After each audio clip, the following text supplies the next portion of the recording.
su réellement adapter son sol au MMA. Et c'est pas donné à tout le monde. Et beaucoup de gens s'entraînent chez lui, hein, beaucoup de très bons combattants d'ailleurs qui évoluent ici à l'Olympia Arbitre s'entraînent chez lui. Mais comme tu l'as dit, il veut renouer avec la victoire, mais il aurait pu facilement venir ici et prendre un Première adversaire reprise. facile. Mais là, non seulement il revient, mais il prend un adversaire avec 40 combats. Et qui n'a rien, et strictement rien à perdre.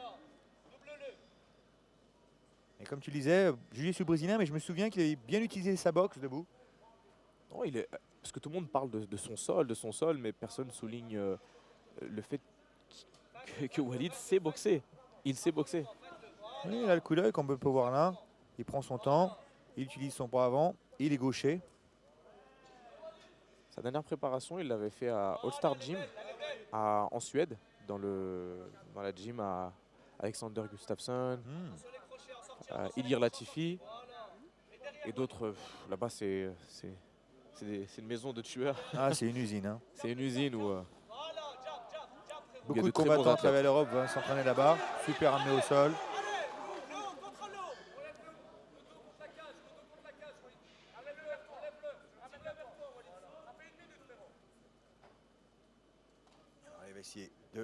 Son adversaire va essayer de se relever contre la cage. Il de mettre voilà. Il bloque ses jambes. C'est pour ça qu'il prend son temps. S'il commence à bouger trop vite, tout de suite, son adversaire, Iram, va juste se relever très rapidement. Sur chaque frappe au ground and pound, ça permet à l'adversaire de sortir. Car on crée des espaces, on est obligé d'avoir une certaine amplitude sur les coups pour pouvoir frapper. Très bon contrôle de la main derrière, la main est bloquée. Ce qui lui permet de frapper. Voilà, il lui prend le dos tout de suite. Les frappes étaient juste pour déstabiliser son adversaire, pour lui passer dans le dos. Alors là, ça va devenir compliqué pour Rodriguez. À savoir que cette position est l'une des pires où on peut se retrouver. Surtout face à un tel adversaire, aussi expérimenté en jiu-jitsu.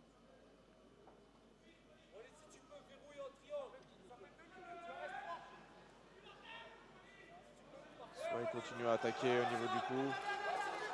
Même si elle n'est pas rentrée, c'est un gros travail de pression. Il y a une grosse pression sur la mâchoire. Et tout le monde pense que l'étranglement arrière, c'est que le sanguin, c'est que le coup, mais on a pu voir contre Khabib, contre Conor, c'est une grosse pression sur la mâchoire. Et là, ça empêche même de respirer. Par contre, il ne faut pas que Walid s'épuise dans ce genre de tentative. Il est en contrôle, mais bon, il faut quand même qu'il soit actif. Sinon, l'arbitre va tout de même dans le dos, l'arbitre peut relever. Donc voilà, il faut qu'il commence à travailler les frappes. De son côté, Iram, il essaie juste de contrôler ses mains. Il défend bien, en tout cas.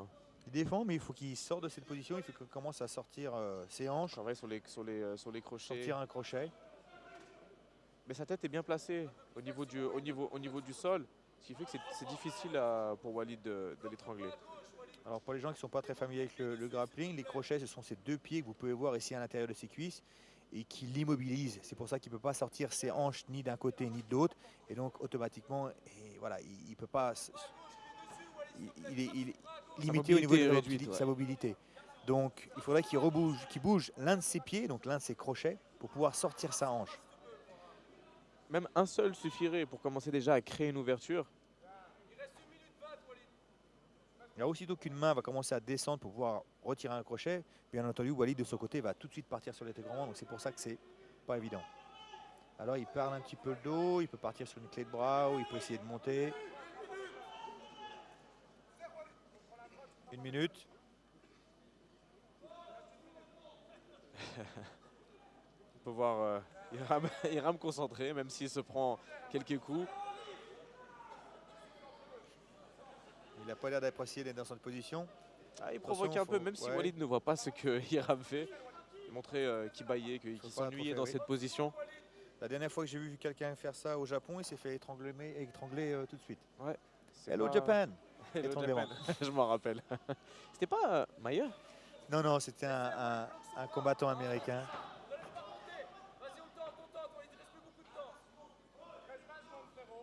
Non, il va contrôler. Voilà, prend son temps. Pour le moment, il a gagné le round. Il a contrôlé son adversaire pendant tout le round. Allez, 10 dernières secondes. Part sur une guillotine. Rien à perdre.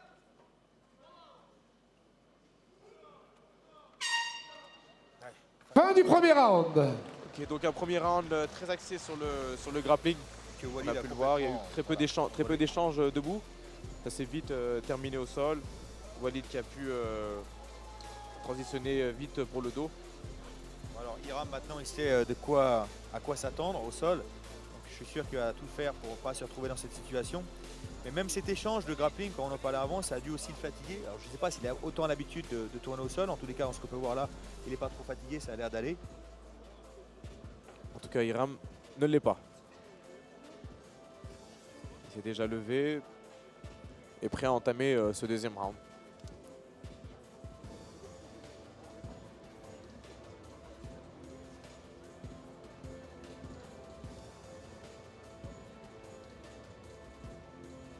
Alors, on parlait de la perte de poids. Les Coach cuttings. soigneur hors de la On sait que cage, les s'il vous cuttings plaît. ont un impact sur le cardio, sur la condition physique. Sachant qu'on perd beaucoup. Et Walid il perd beaucoup de poids. Walid, je sais qu'il perd pas mal de poids.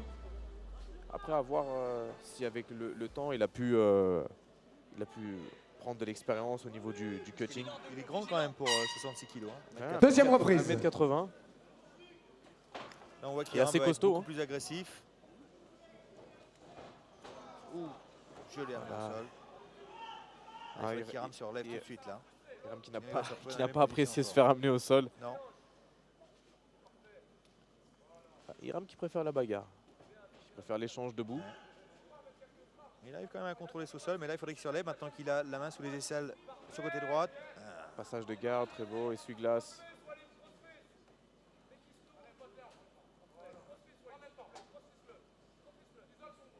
Walid se retrouve dans son domaine. Ah, Americana. Genou poitrine, très bien. Hiram qui récupère une demi-garde. Hiram se débrouille pas mal quand même au sol. Non, il recompose à chaque fois. Il n'est pas très offensif, mais en tous les cas, pour remettre quelqu'un comme Walid dans sa garde ou sa demi-garde, il faut... Ah, il se démonte pas. Donc, par contre, s'il veut vraiment gagner ce combat, il faudrait quand même qu'il trouve un moyen de se relever. Et là qu'il a les mains sous les aisselles, il pourrait sortir sa hanche, prendre posture sur son coude et essayer de se relever. Être complètement plat comme ça au dos, c'est jamais très bon. Non, un corps à place, un corps immobile. Donc voilà, il faudrait qu'il sorte ses hanches sur le côté. Ouais, ouais, très bien, c'était belle pas mal, relevée, c'est une bonne bien, idée. c'est bien. Ouh, Ouh, transition sur la Walid clé part sur une de, clé de genou. clé de jambe.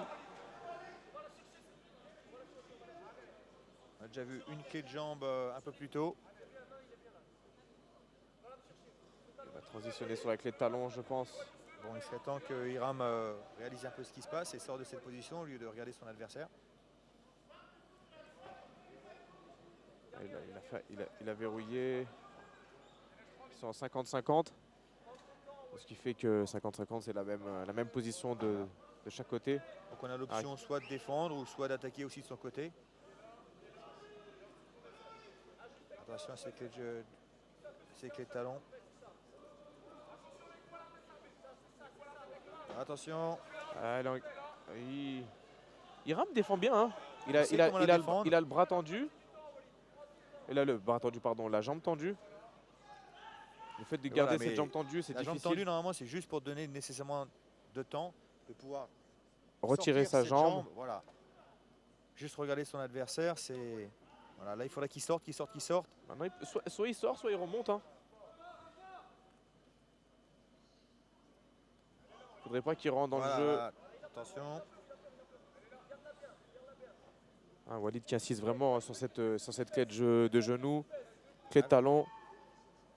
Alors il faudrait qu'il retire cette jambe-là, la jambe droite de Walid qui est sur ses hanches pour pouvoir vraiment se sortir. Ouais, qui pousse dans le creux du genou, vers l'extérieur.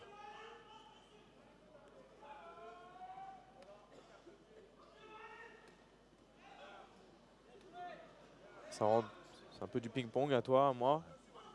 Mais parfois ça marche. Je me rappelle avoir fait cette technique au Cage Rage face à Ross Mason. J'étais parti sur une clé de talon, il a défendu, je lui ai mis 2 hammerfists sur le coin du nez. Ça l'a déstabilisé, je suis parti sur la clé de talon. Et grâce à cette victoire, j'ai signé à l'UFC. Donc voilà, ça peut marcher. Pour l'anecdote, voilà. Maintenant, vous savez comment rentrer à l'UFC. Hammer Fist, clé de talent, Voilà. vous avez votre, votre entrée à l'UFC. Et un peu de copinage.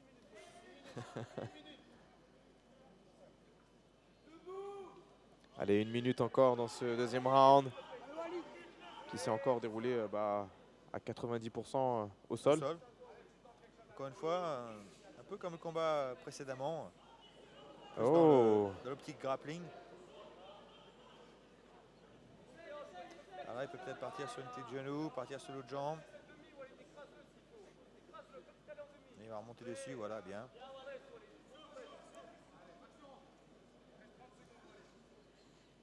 Premier avertissement de l'arbitre qui demande de l'action.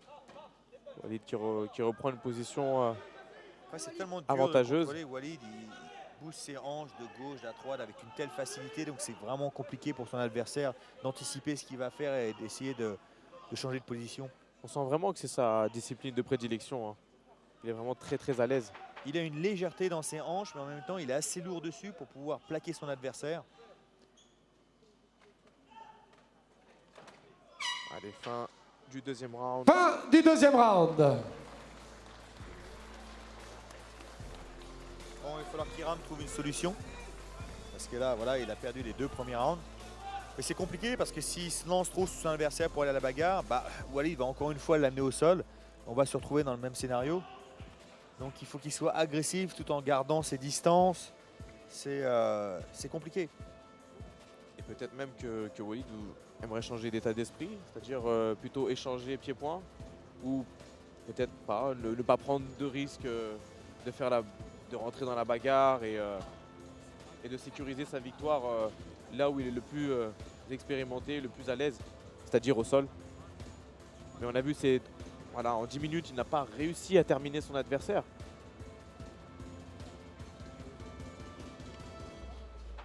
On a pu voir là avec le replay. Coach soigneur hors de la cage. Il a hésité sur un coup, il a voulu donner un coup de pied, il a un peu hésité. Et on peut voir sa frustration dans les yeux quand il se fait amener au sol. On l'a même entendu.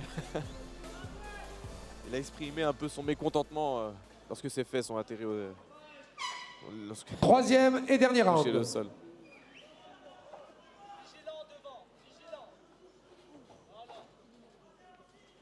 Il essaie d'anticiper son adversaire, de toucher quand il rentre à l'intérieur pour aller au sol.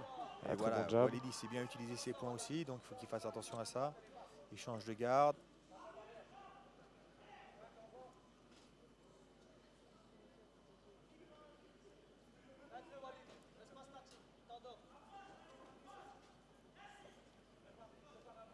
Là, ce qu'on sait, c'est que les 2 premiers rounds sont pour Walid. Mais tout peut arriver, hein. Il essaie de le au corps. C'est bien d'Iram de faire le malin, mais ce serait mieux de toucher son adversaire. Ah, très bien. Iram qui accroche la cage. Plusieurs transitions d'amener au sol de Walid là. Ouais, Super single super. leg.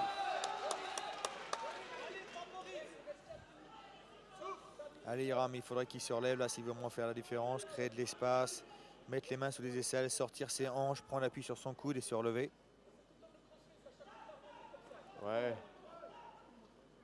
Voilà, là c'est l'opportunité. Là c'est le temps de se relever. Mais il faut être dynamique, il faut être explosif, il faut avoir l'énergie. De son côté, Walid réajuste à chaque fois. Chaque fois qu'il donne un peu d'espace, qu'on peut le voir là, il a passé la garde. Il reste pas très longtemps sur une position. Il stabilise et il passe à une autre. Allez, il va partir sur les jambes.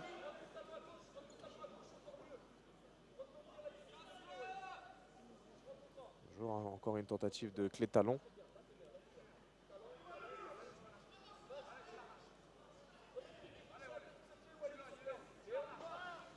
Mais Iram, Ça y est, il a arrêté. Il a crié, t'as arrêté.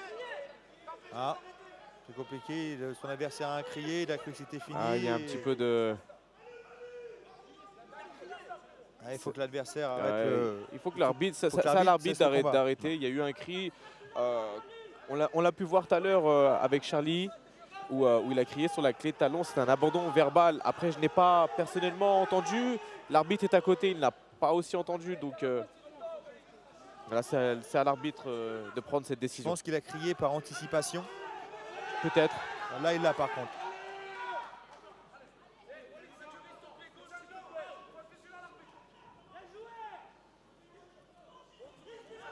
Oh, il repart dessus. Le troisième round, c'est compliqué d'exploser, de pouvoir se relever. Après passer 2 rounds à se faire étouffer par un grappleur qui ne veut pas te laisser respirer. Et voilà, c'est à lui là par exemple d'être contre la cage, d'essayer de se relever. Voilà, là, il faudrait qu'il se mette un peu plus debout. Voilà, les fesses contre la cage, prend appui sur sa main droite et hop, se relever. Là, il a l'espace nécessaire. On voit ici une domination de Walid, mais pour résister à quelqu'un du calibre de Walid, il faut avoir un certain niveau. Et même si les gens peuvent se laisser avoir par le record d'Iram, il montre des choses vraiment intéressantes et des bonnes défenses. Parce que plus d'un déjà aurait tapé sur les tentatives de clé de talon de Walid.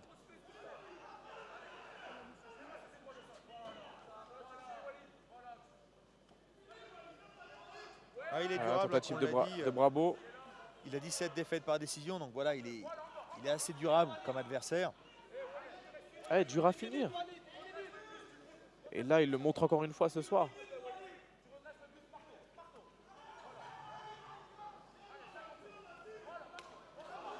Ah, Walid qui continue de marquer ses points. Qui contrôle debout, il contrôle au clinch, au sol. On l'a pas réellement senti en difficulté. Hein. Non, à aucun moment, il prend... Je pense que voilà, il se remet dans le bain, comme on l'a dit, il veut renouer avec la victoire, avec un combattant expérimenté, donc en même temps, prendre un peu plus d'expérience aussi. Ouais, son 40e combat, Iram, ce soir, c'est tout en son honneur. Et pas contre n'importe qui. Allez, 15 dernières secondes, il faudrait finir fort là.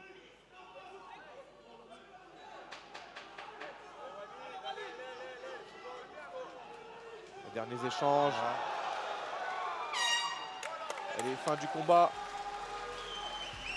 Victoire, elle n'a pas encore été donnée, mais voilà, Ouais. c'est clair et net. Je pense qu'il Il n'y a pas besoin. pas photo. On peut voir Iram qui est frustré.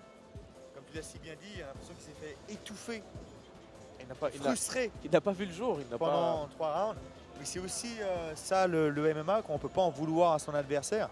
C'est à nous de savoir comment se relever, comment bloquer, les amener au sol. C'est pour ça qu'il faut être complet dans chaque domaine. On ne peut pas délaisser, par exemple, le grappling car on n'aime pas le grappling. Non, là, tu fais du MMA. Il va falloir être bon dans chaque discipline.